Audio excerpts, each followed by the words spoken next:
Hello, welcome. You're watching NewsX with me, Devika Chopra. Our top focus right now is a video that has now been released by Hamas indicating that 19-year-old hostage Liri Albag is possibly still alive. They've shown her hanging her head in despair as she talks about living in a nightmare. It's a 3.5-minute clip in which Albag has reference to the new year, and she has stated that she has been held captive for 450 days. Showing that this was possibly filmed recently. However, there is no proof that it was shot within the last few days. In the video, Liri Albag says, "I am only 19 years old. I have my entire life in front of me, but now my entire life has been put on pause." The teenager has then directly pleaded with the Israeli government to intervene before saying that she just wants people to remember her and remember her name. She goes on to say, all of this is because of the government and the army. Liri Albag's parents have now issued an appeal to Israeli Prime Minister Benjamin Netanyahu, stating that it is time to take decisions as if the hostages are his own children. Meanwhile, Benjamin Netanyahu, in response to the video, has said that Israel will continue to work tirelessly to bring all the hostages, all 96 of them, back home. Where does this really leave Israel as far as the war against Hamas is concerned? We take this conversation forward. I have with me Ambassador Prabhu Dayal. We have with us Major General Sanjay Meston. We have Dr. Swasti Rao. And we have Gautam Mukherjee with us on the broadcast as well. Let me begin this conversation with Ambassador Prabhu Dayal. Ambassador Prabhu Dayal, this is not, of course, the first video that has been released by Hamas of a hostage. In fact, quite interestingly, just a couple of days back, I was watching a video of another hostage who was released after about, I think, at least 2 to 3 months of being held hostage, one of the first hostages to be released. And of course, in that video, she very clearly said that Hamas gives you a script of what to say, how to say it, and you're supposed to blame, of course, the government, the Israeli army for whatever is happening. You're supposed to tell the world that you're being kept in very good conditions, that Hamas is taking care of the hostages. And essentially, there's an entire script to how all of this happens. But ultimately, yes, it has been over 1 year since over 90 people continue to be in the captivity of a terror organization. How does this reflect then on the Israeli government, on the Israeli army? And is this meant to serve as a wake-up call? Well, first of all, thanks for having me on your channel. Let me begin by saying that the bitter reality is that no early end seems to be in sight for this hostage crisis, even after 15 months. It may be recalled that on 7th October 2023, Hamas and other Palestinian militant groups had abducted 251 people from Israel and taken them to the Gaza Strip. And these hostages had included children, women, and elderly people, of course, apart from fully grown men. Now, 117 hostages had been returned alive to Israel. And according to various sources, 73 hostages were reportedly killed on October 7 in Hamas captivity, according to particularly what the Israelis are saying. The fact is that 96 of the hostages who had been abducted on 7th October 2023 remain in captivity in the Gaza Strip. Now, Israeli military sources say that out of these 96, 36 are dead. But nonetheless, the families of the hostages whom Israel has not been able to get back have been urging their government to do everything possible to secure their release. But the problem is not getting resolved. And as you mentioned, the matter has gathered fresh attention in the media because Hamas has released a video. It says it's of an Israeli hostage, Liri Albag, who's held in Gaza since October 2023. And she was just 18 when she was captured by the Palestinian militants. She is now 19 plus. But she has, in the video, urged her government to get her release. Now, the problem is that while the families of the hostages are urging their government to do everything possible to get the hostages released, uh, the Israeli government is not willing to strike a deal with the Hamas militant group in which it has to commit that it will end the war if the hostages are released.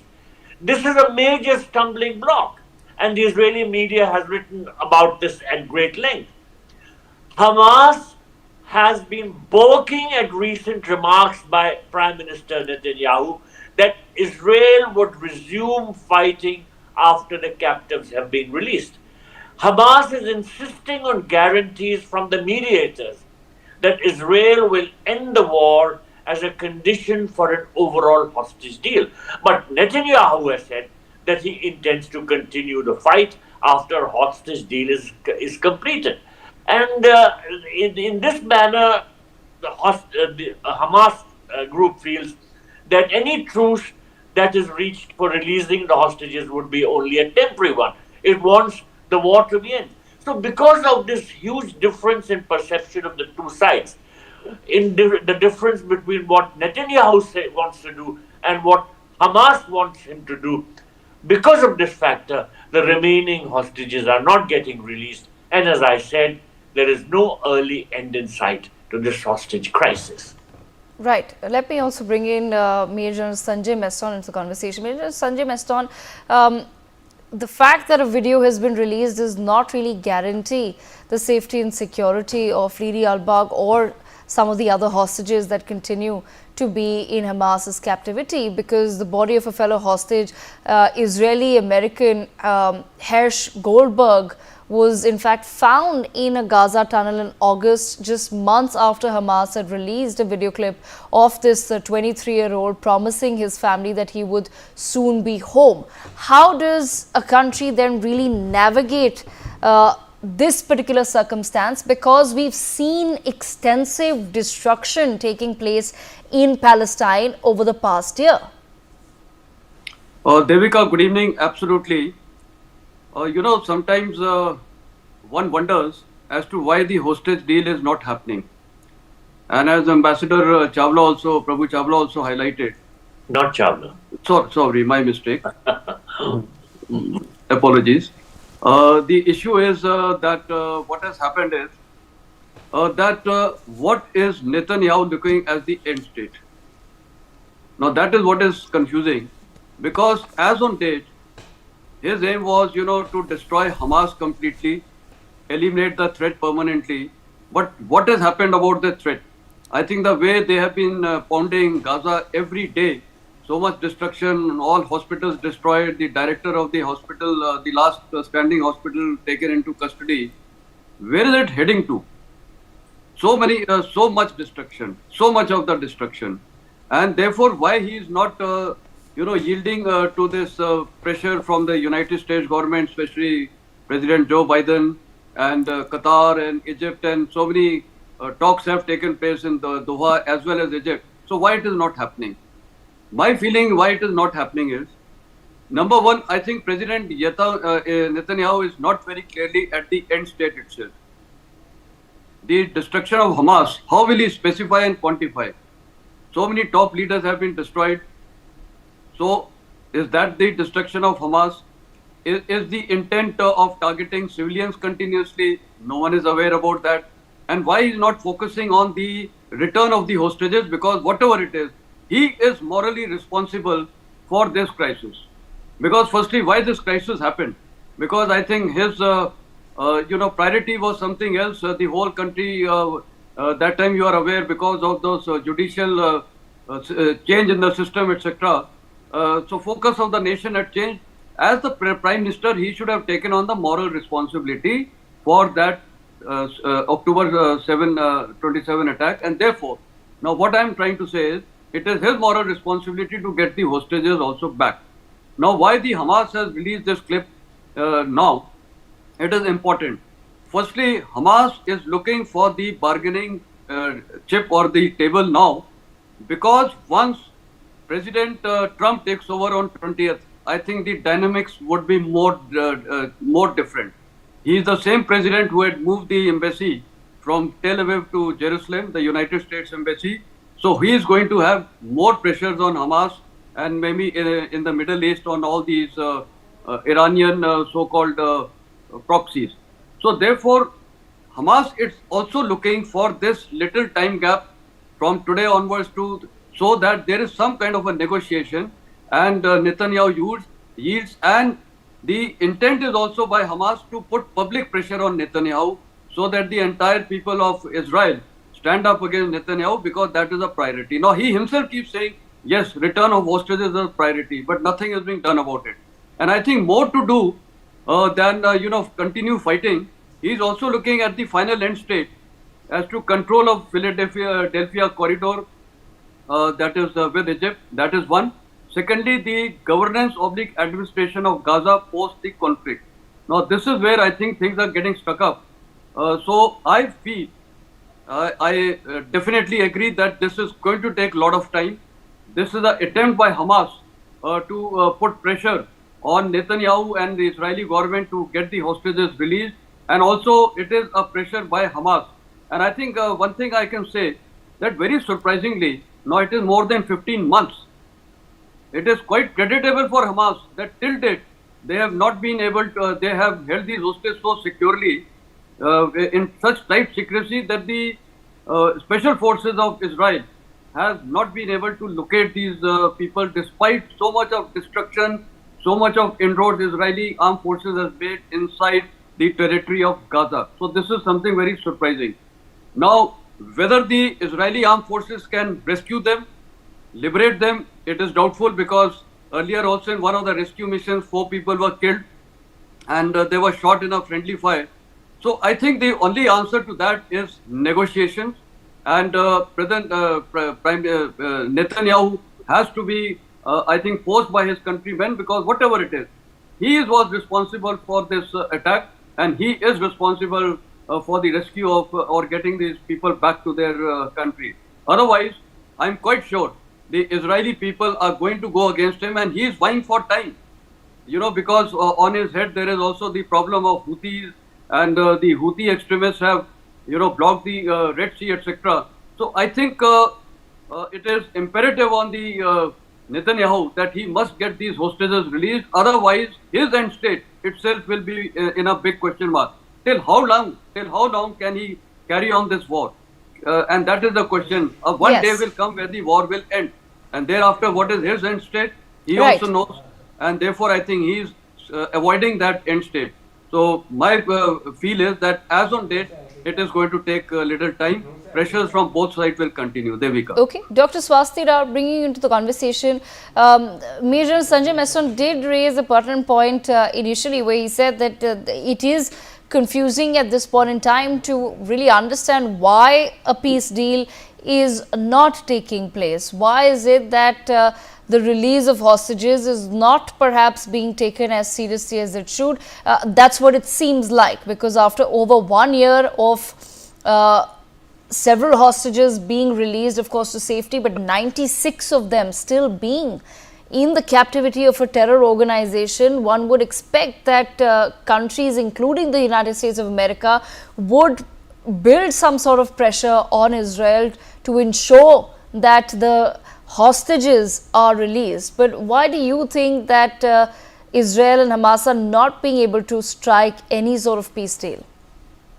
Well, good evening to you, and thank you for having me on the show, and thank you for the question as well. I think the previous 2 experts have already given a lot of background into where things are. I'll just tell you a few more things briefly and bring a few more angles to the complex problem at hand.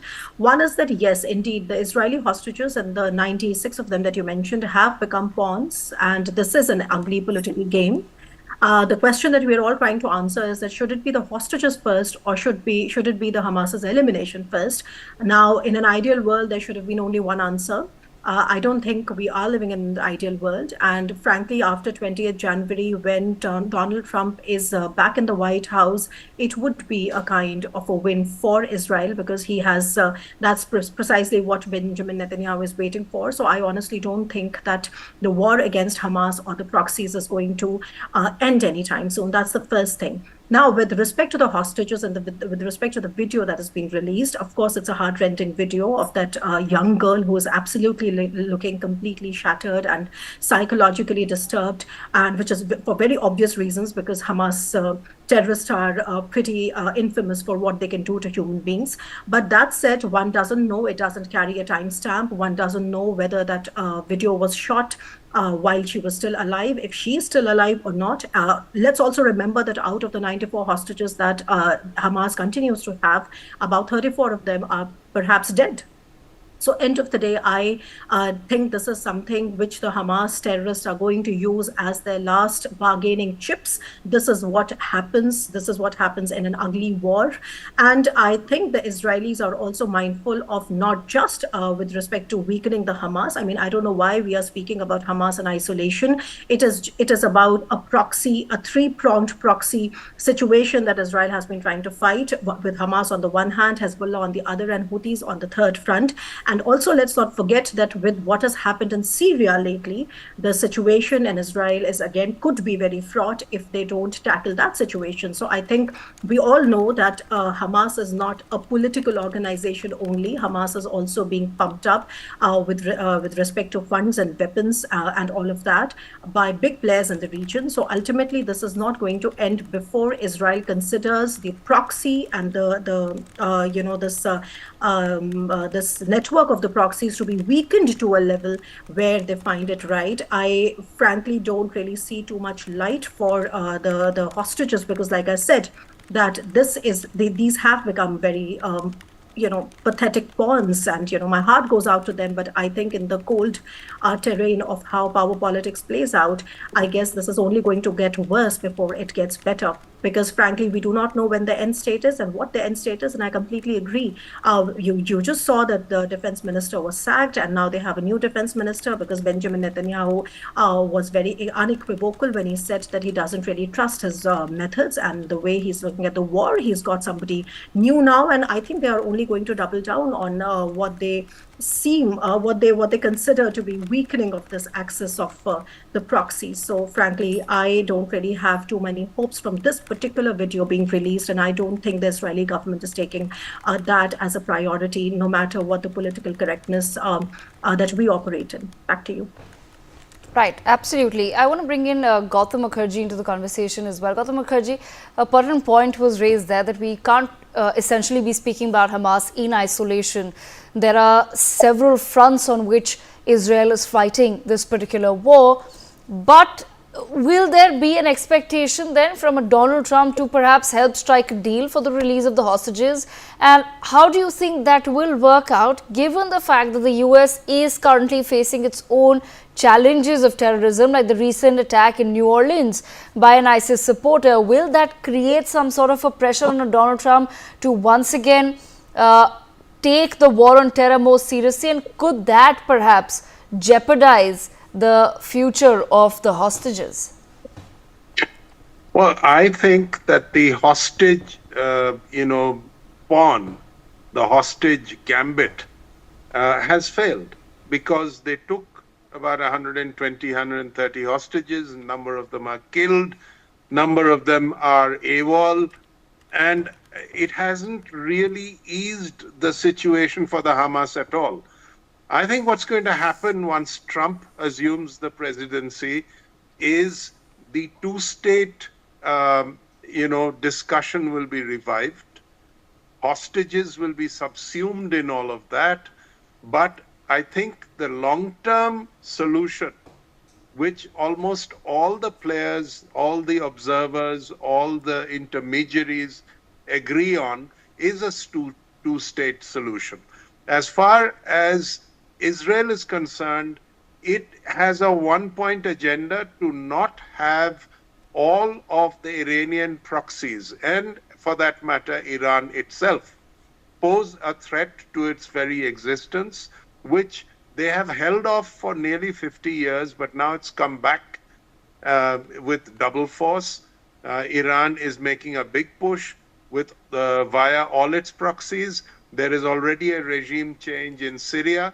There is every possibility, I feel, under the Trump administration of a regime change in Iran. And in terms of the Palestinians, a two-state solution discussion is, I think, the framework on which both the immediate war will end and an attempt will be made to put this to rest once and for all. Devika. Okay, I want to take the same question with Ambassador Prabhu Dayal as well. Ambassador Dayal, what is your thought on in the next 2 weeks when Donald Trump does come to power?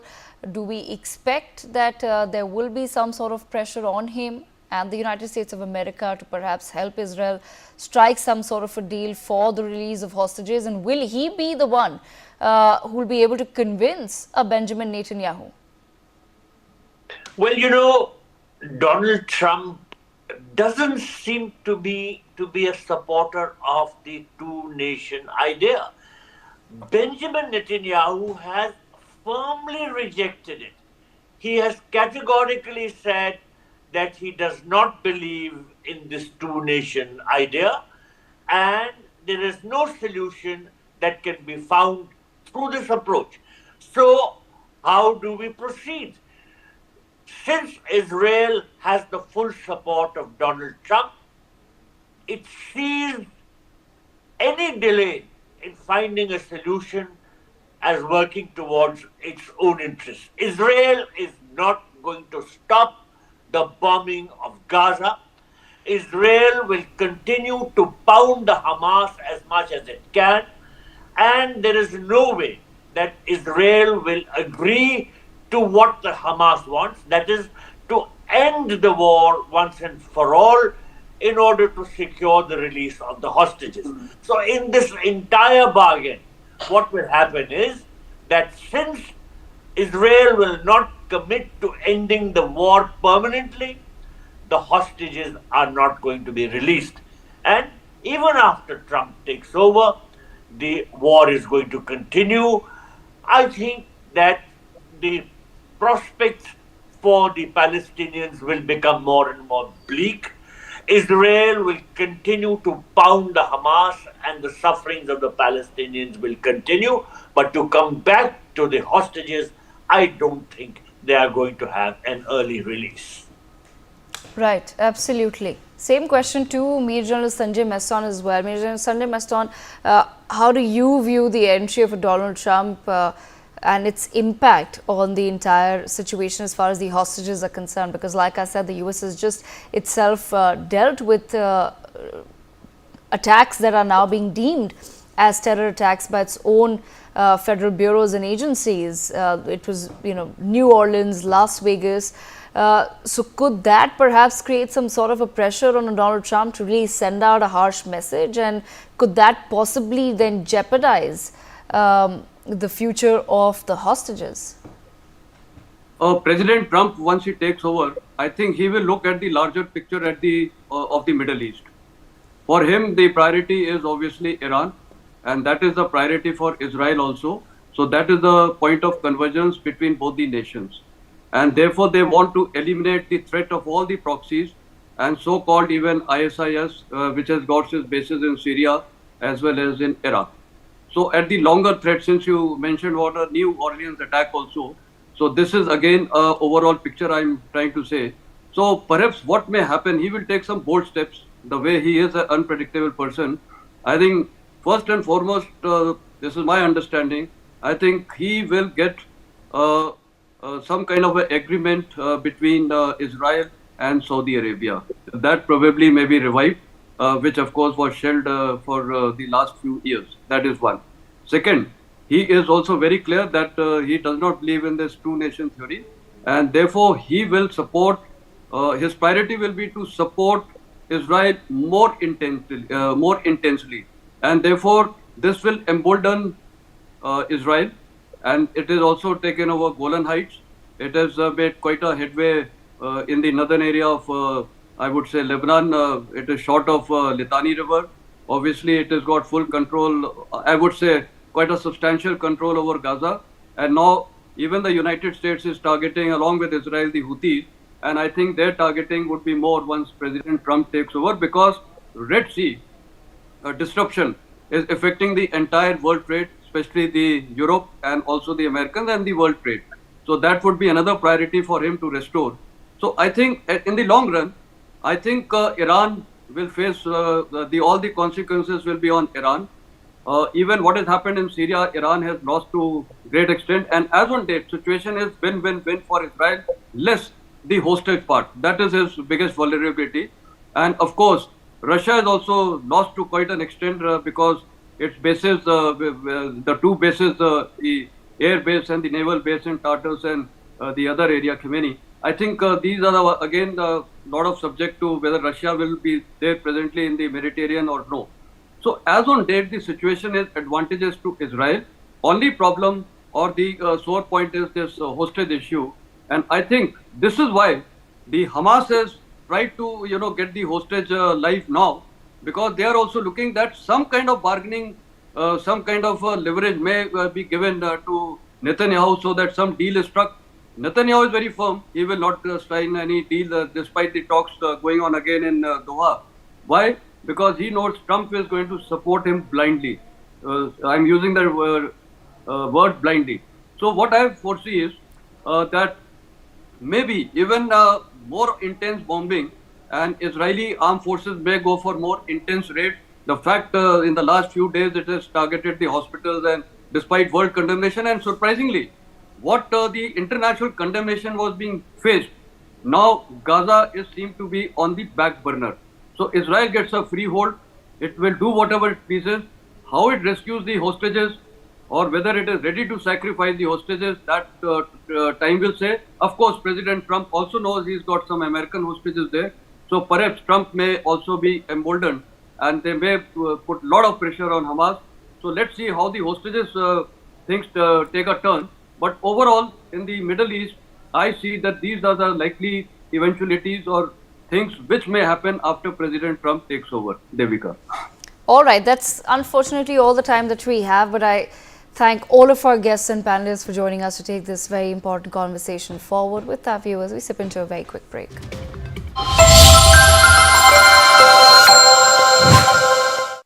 बीमारी हुई तो पता लगा कि